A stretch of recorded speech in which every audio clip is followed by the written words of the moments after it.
Today, I am pleased to announce that AMD will invest approximately $400 million in India over the next 5 years. India के बारे में अब ये कहा जा रहा है कि सेमीकंडक्टर की एक सुपर पावर बनकर उभरने वाला है हमारा हमसाया मुल्क भारत।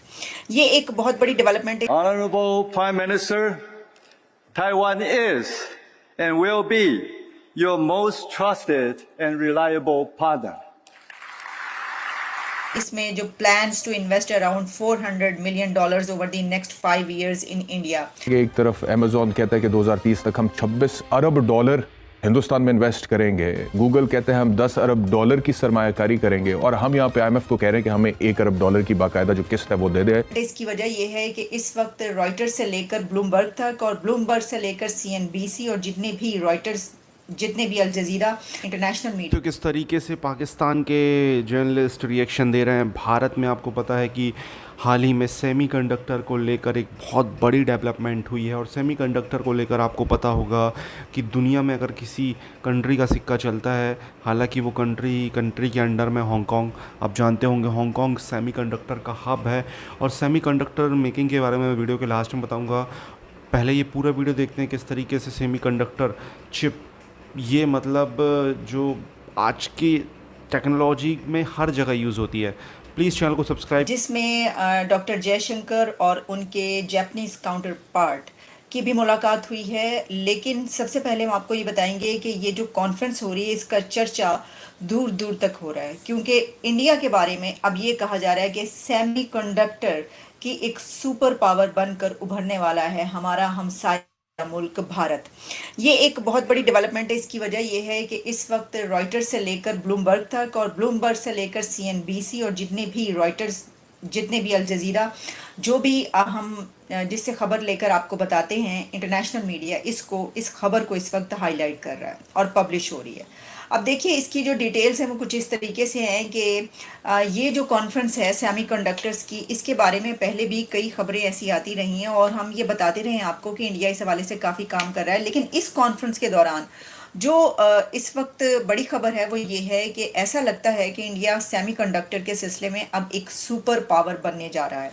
अब देखिए एक बड़ी ताकत, दुनिया की 5th लार्जेस्ट इकोनॉमी इस वक्त वो है, 3rd लार्जेस्ट इकोनॉमी वो बनने जा रहा है। और उसके बाद यानी कि जिस तरीके से उनके प्राइम मिनिस्टर नरेंद्र मोदी साहब ने कहा कि मैं अपनी 3rd टर्म में अपने इस मुल्क को 3rd लार्जेस्ट इकोनॉमी बनाकर दिखाऊंगा, और उसके बाद फिर वो वाली डेट्स भी आ गई हैं जिसमें अमेरिका की जगह उन्होंने लेनी है। लेकिन इस सब पर तो हम बात करती हैं, लेकिन सेमीकंडक्टर के हवाले से मैं आपको ये बताती चलूँ कि कंप्यूटिंग से लेकर हेल्थ केयर और मिलिटेंसी यानी कि मिलिट्री और मिलिट्री सिस्टम्स, ट्रांसपोर्टेशन और क्लीन एनर्जी, इस सब में ये एक बहुत बेसिक फैक्टर होता है और बहुत की रोल प्ले करता है। और इस वक्त ख़ास तौर पर जो ग्लोबल सप्लाई चेन्स की बात की जा रही है उसमें अब जापान और इंडिया मिलकर ये सोच रहे हैं और ये प्लान बना रहे हैं कि इसके लिए कैसे इसको बेहतर बनाया जा सके।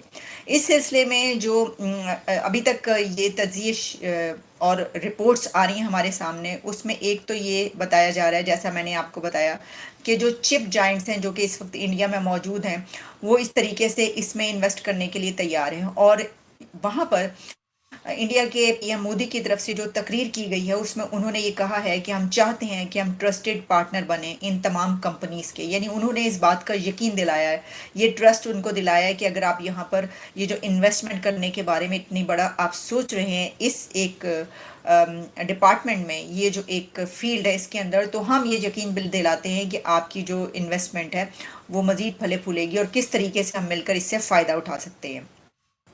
अब इसमें ये कहा जा रहा है, अगर आप इसके की पॉइंट्स देख लें, जैसे कि CNBC और मैंने आपको ये बताया कि कहाँ पर ये पब्लिश हो रहा है, उसमें कहा गया है कि जो CEOs हैं माइक्रोन और इसके अलावा दूसरी जो बड़ी कंपनीज़ हैं उसके एग्जेक्टिव्स, सीनियर एग्जेक्टिव्स जो हैं वो इस वक्त इंडिया में मौजूद हैं और वो एक जो ये कॉन्फ्रेंस है इसके ऊपर भी वो स्टेज पर नज़र आए। और इसमें एक मेजर सेमीकंडक्टर इवेंट में प्राइम मिनिस्टर नरेंद्र मोदी ने भी स्पीच की और उनको यकीन दिलाया इस बात का, एतमाद का, ट्रस्ट का।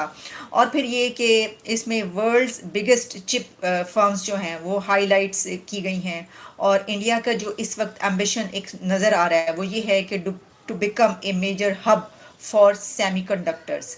और इसमें यूएस, ताइवान और साउथ कोरियन जो हैं वो भी आप जानते हैं कि इस सिलसिले में बड़े कंट्रीज कहे जाते हैं। तो उसी तरीके से अब इंडिया भी इसमें एक वही दर्जा या वही लेवल हासिल करने वाला है, या इसके लिए वो कोशिशें कर रहा है।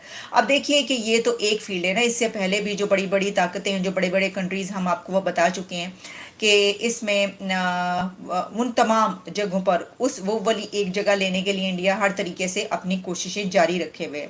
अच्छा, अब देखिए कि इसमें ये जो बात कही जा रही है कि इन्वेस्टमेंट की, तो इसमें जो plans to invest around $400 million over the next 5 years in India, ये बात कही जा रही है कुछ जो इसमें फर्म्स हैं उनकी तरफ से कही गई है।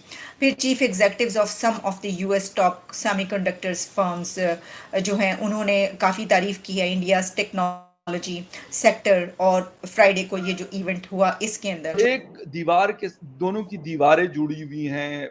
47 में दो अलग हो गए, दो कंट्रीज बन गए, भारत बन गया, पाकिस्तान बन गया, और हम मतलब कहीं और निकल गए, वो लोग कहीं और चले गए। आज वो टॉप 5 में है, कल को टॉप 3 में आ जाएंगे। हम पता नहीं 50 में थे तो 50 से हम शायद 100 में चले गए। तो ये वाली बात जरूर हो रही है रोहित जी। ऐसा नहीं है कि इसके ऊपर डिस्कशन नहीं होती, लोग बड़ा सीरियसली इसके ऊपर बात करते हैं। लोग बांग्लादेश की एग्जांपल देते हैं, लोग हिंदुस्तान की बहुत ज्यादा एग्जांपल्स देते हैं। लोग ये कहते हैं कि भाई मेरे मुल्क में डॉलर 300 रुपए का है, वहां पे 88 या 87 या 89 रुपीस का है। तो 82 ये अच्छा 82 ओके 82 का, ठीक। अब मुझे ये बताएं, क्वेश्चन तो वो करते हैं, वो ये देखते हैं कि यार मेरे यहाँ एक छोटी सी गाड़ी 2.8 मिलियन या 3 मिलियन की मिल रही है, और उससे अच्छी क्वालिटी की गाड़ी हिंदुस्तान में 7 लाख या 6 लाख में शायद कोई फिर भी नहीं खरीदता। कहते यार मुझे ये वाली नहीं चाहिए। सेमीकंडक्टर एक ऐसी डिवाइस है जो मतलब हर जगह यूज़ होती है। कोई भी इलेक्ट्रॉनिक आइटम हो, सेमीकंडक्टर वहाँ पे लगते ही हैं। सेमीकंडक्टर जो हब भारत अभी बन रहा है, शायद आज से 30 या 40 साल पहले बन जाता। हमारे यहाँ बहुत सारी ऐसी कंपनियाँ जो हांगकांग में शिफ्ट हुई, जो फॉरेन कंपनियाँ थी यूएस की, वो भारत में चाहती तो उनको मौका मिलता तो वो लगा देती। बट उस टाइम की गवर्नमेंट ने सोचा कि ये सब चीज़ों से शायद इन फ्यूचर हमें प्रॉब्लम हो सकती है, ऐसा कुछ उन्होंने सोचा। पता नहीं उनके दिमाग में क्या है, अगर आप जाएंगे इसके बारे में डिटेल में पढ़ेंगे तो आपको पता चल जाएगा। तो वो अपॉर्चुनिटी उस टाइम पे मिल गई चाइना को, हांगकांग को, और आज उनके वारे न्यारे हो गए, और वो किस तरीके से कितने आगे हैं आपको ये चीज़ें पता होंगी। तो दोस्तों, जो सेमीकंडक्टर है वो आप उसके बारे में, उसकी मेकिंग के बारे में देखेंगे तो सेमीकंडक्टर की मेकिंग में बहुत ज़्यादा पानी लगता है, बहुत ज़्यादा प्यूरीफाई पानी लगता है। ये एक चीज़ है। और भारत में पानी की कमी नहीं है, आप माने ना माने, भारत में बहुत पानी है। बस ऐसा होता है कहीं पे जहाँ बारिश की ज़रूरत नहीं होती वहाँ ज़्यादा बारिश हो जाती है, जहाँ पे कम ज़रूरत रहती है वहाँ पे बहुत ज़्यादा हो जाती है, और जहाँ ज़्यादा रहती है वहाँ पे बहुत कम होती है। ये सीन होता है। तो प्राइम मिनिस्टर मोदी जी ने अभी एक संबोधन में ये भी बोल दिया है, अगर मैं तीसरी बार बना तो ये निश्चित लिख के देता हूँ, मतलब ऐसा तो नहीं बोला लेकिन ये हो जाएगा। अगर वो तीसरी बार बने तो भारत दुनिया की टॉप 3 अर्थव्यवस्था में आ जाएगा।